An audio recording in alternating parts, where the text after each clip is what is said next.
Legends பிரிகனுக்கும் ஃபேஃப்னிற்கும் battle பண்ணும்போது என்னாச்சு தெரியுமா? எனிவேஸ் பெஸ்ட் ஃபைட்டர் கண்டிப்பா நீங்களா தான் இருக்கும். nobody can beat you.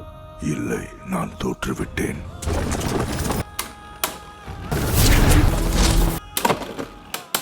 அப்படியா?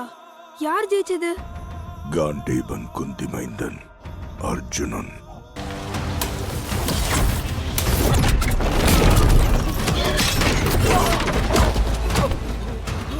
ஓ, அப்போ அர்ஜுனன் தான் பெஸ்ட் இன்னைக்கு.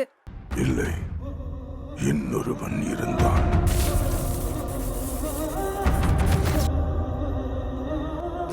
அவன் பெயரை சரித்திரம் மறக்காது. சூரியபுத்திரன் வைகர்த்தனன். கர்ணன்.